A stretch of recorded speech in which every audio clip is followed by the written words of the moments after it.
नमस्कार, आप देख रहे हैं GBN 24 न्यूज। आपके साथ मैं हूं राशि। आइए खबरों की शुरुआत करेंगे।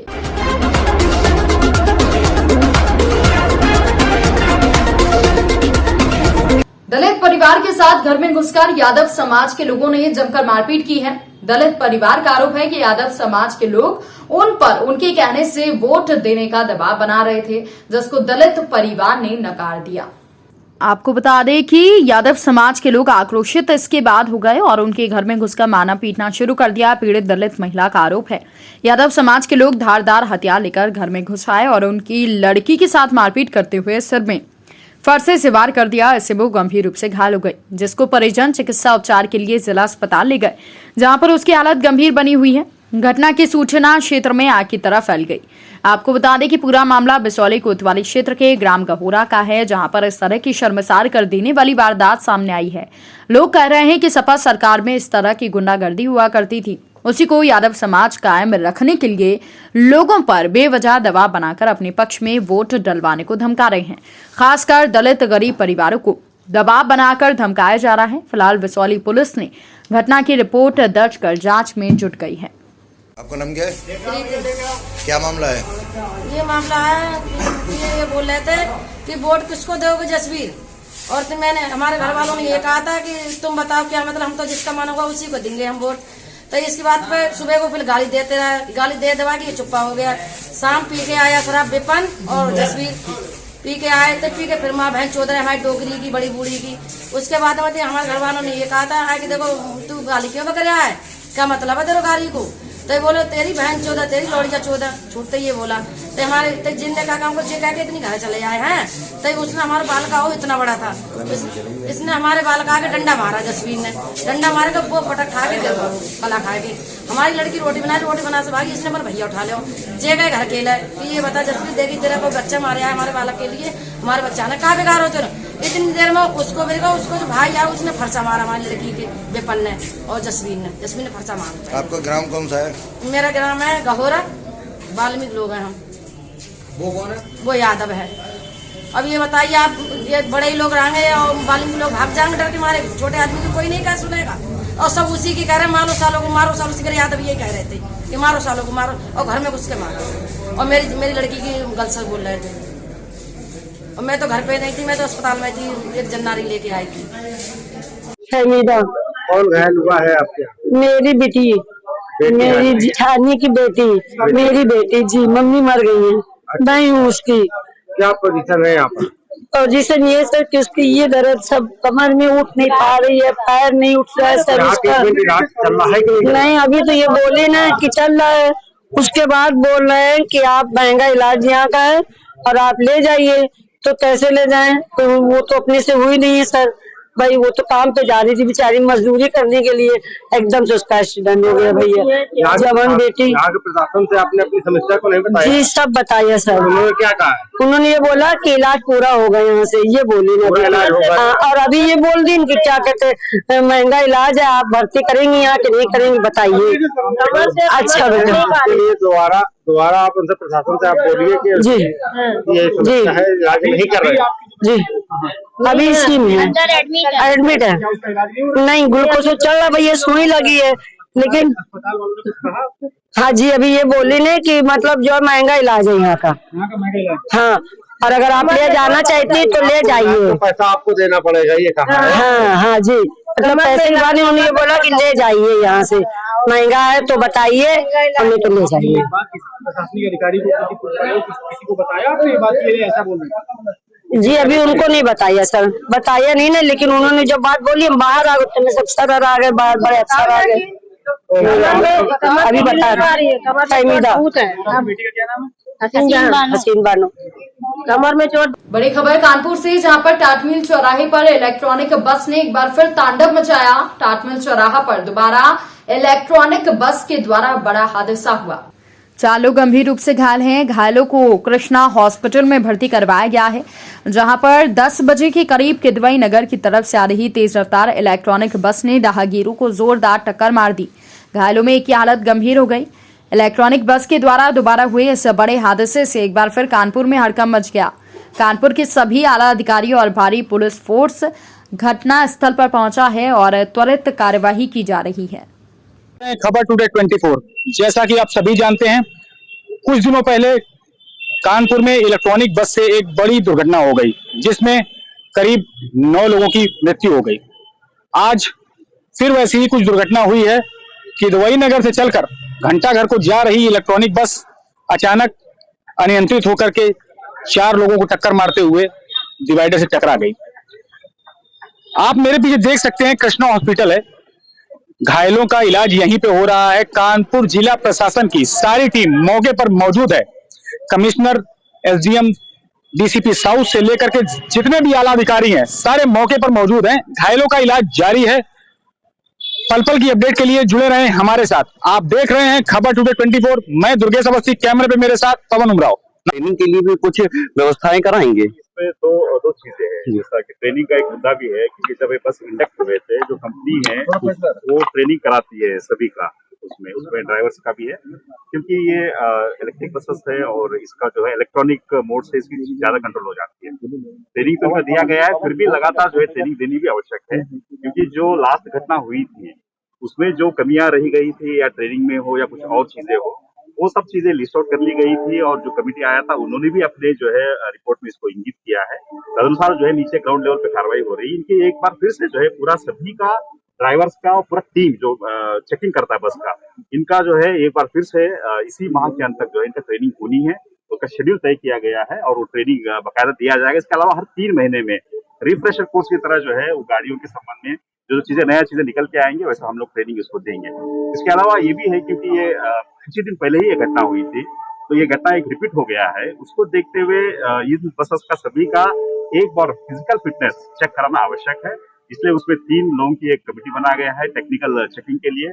उसमें आरटीओ के एक ऑफिसर रहेंगे, आरएम रोडवेज के एक ऑफिसर रहेंगे, प्लस जो है नगर निगम के जो मैकेनिकल विंग है हमारा, जो गाड़ियों का संचालन करते हैं, उनका एक टीम रहेगा, प्लस जो एजेंसी जो बस चलाते हैं उनका एक ये रहेगा। ये लोग चेक करेंगे एक एक बस का पूरा सभी सिस्टम चेक करेंगे, और उस चेकलिस्ट पे जो बसेस पास हो जाएंगे उसका, तो उन्हीं को जो है संचालन के लिए अनुमति दी जाएगी। जिनमें कोई भी कमी रहेगा, चाहे वो यहाँ भेजना हो या लखनऊ भेजना हो, जहां पर भी भेज के उसको ठीक कराने के बाद उसको फिर से चेक कर ली जाएगी। उसके बाद ही जो है उसको संचालन के लिए अनुमति दी जाएगी। और उसके अलावा एक एडमिनिस्ट्रेटिव कमेटी, क्योंकि ऐसा घटना हुई है जिसमें कि 6 लोग आज इंजर्ड है, तो एक एडमिनिस्ट्रेटिव कमेटी भी इंक्वायरी के लिए बनी है, जो आज देर रात तक जो है हमें रिपोर्ट देगा, शाम तक जो है, कि क्या प्रारंभिक कारण रहे हैं इस घटना के। Thank you sir. ऐसे हादसे चौराहे पर हो चुके। देखिए, आज ये जो ई बस थी, ये यशोदा नगर से टाटनी चौराहे की तरफ आ रही थी। रेड लाइट पे जहाँ पर सब ट्रैफिक रुका हुआ था, अचानक इसके ड्राइवर ने कुछ इसकी स्पीड बढ़ी और पीछे से इसने टक्कर मार दी, जिसके अंदर 6 लोग घायल हुए। घायलों को हम लोगों ने भी देखा है, सबकी संतोषजनक है। ये सिर्फ एक के मल्टीपल फ्रैक्चर हैं, जिसको हेलेट रेफर किया गया है। इसमें जो वर्तमान में हम लोगों ने निर्णय लिया एडमिनिस्ट्रेशन में, उसमें इन ई बसेस को 3 दिन के लिए इनका संचालन रोक दिया गया है। 2 कमेटियों का गठन किया गया है, जिसके अंदर की इनका टेक्निकल मुआयना प्रत्येक बस का किया जाएगा, और जिस टेक्निकल मुआयने के अंदर जो बस सही पाई जाएंगी उन्हीं को इंडक्ट किया जाएगा। साथ ही साथ में त्वरित कार्रवाई करते हुए पुलिस ने ड्राइवर को पकड़ लिया और आगे अग्रिम कार्रवाई की जा रही है। एक दूसरी कमेटी का भी गठित किया गया है, जिसमें डीसीपी ट्रैफिक और एडीएम सिटी हैं। ये पूरी जांच रिपोर्ट देंगे कि किन कारणों से ये घटना घटित हुई, और तदनुसार इसमें फिर आगे कार्रवाई की। सर, एसआईटी ने इसके पहले भी जो घटना हुई तो उसमें जांच की थी, तो ये सुनने को आया था कि जो सूत्र थे उन्होंने ये बताया था कि जो बसें हैं वो इतनी हाईटेक हैं, उनके ड्राइवर। उन्नाव मामले में डिप्टी सीएम केशव प्रसाद मौर्य का बयान सामने आया। उन्होंने कहा कि जब उसकी मां गुहार लगा रही थी अखिलेश यादव से, समाजवादी पार्टी के नेता के यहाँ से, कि मेरी बेटी गायब है, तब उनकी सुनवाई नहीं। उन्होंने कहा कि मैं पूछना चाहता हूं अखिलेश यादव से कि क्या यही वो नई सपा है? सपा का कोई नेता हो, उसका बेटा हो, कोई अपराध करे, ये नई सपा नहीं है, ये वही सपा है जहां पर गुंडे अपराध करते थे।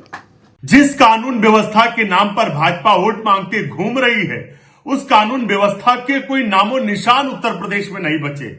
भाजपा सरकार में अपराध की बाढ़ आ गई, उत्तर प्रदेश अपराध का जंगल बन गया।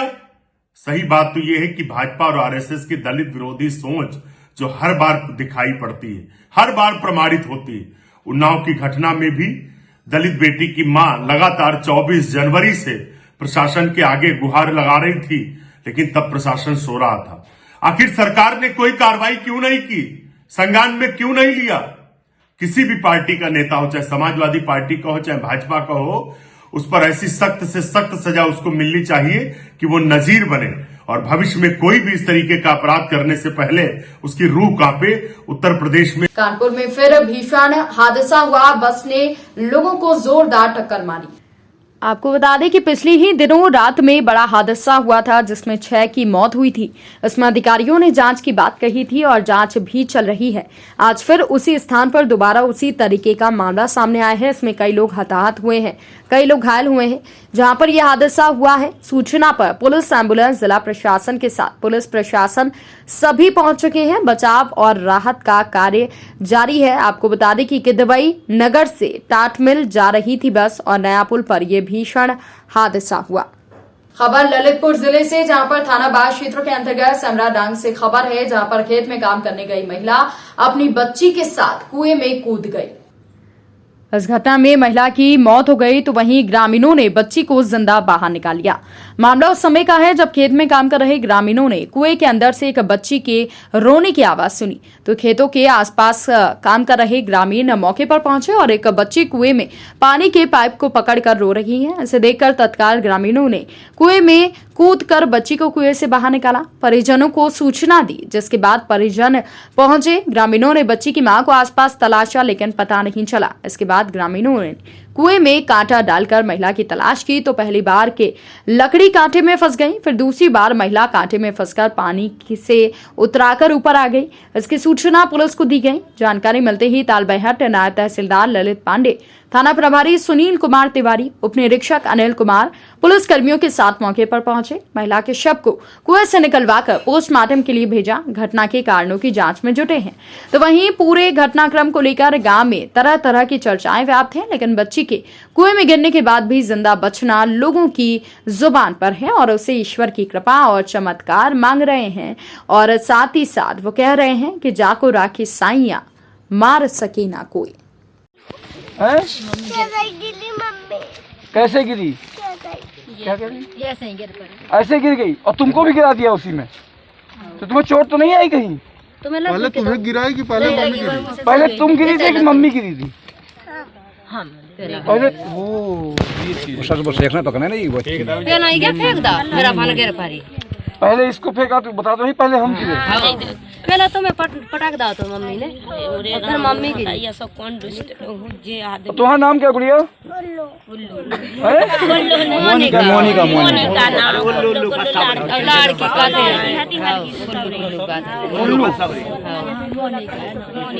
मोनिका नाम है। कितने साल की है?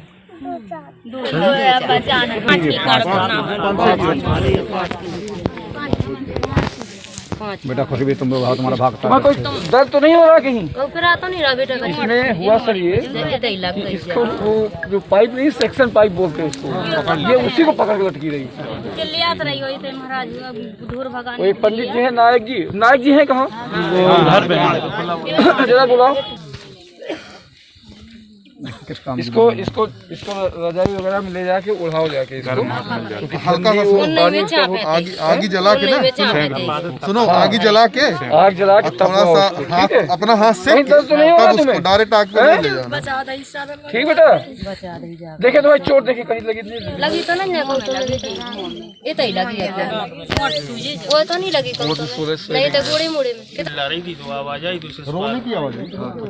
तो एक लड़का आया ऐसे सवाल करके बोली चाचा बोली, एक लड़का उसमें बच्चा डरा।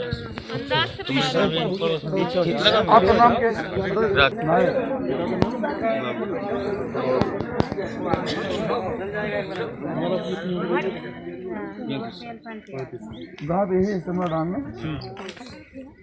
भैया मैं बार बार कह रहा हूँ सर, मुझे बहुत दूर आप गिर जाओ और यहाँ रस्सी भी नहीं भिजवा दी अपने। आधे घंटे में पानी में डला रहे हैं। जब तक आप जब आए, आप अगल बगल कोई नहीं? एक लड़का जो मुझे बुलाने गया वो वही था आप। और क्या नाम लड़के का? कितनी उम्र है? इस बुलेटिन में फिलहाल के लिए इतना ही। अपडेट्स के लिए आप बने रहिए हमारे साथ। नमस्कार।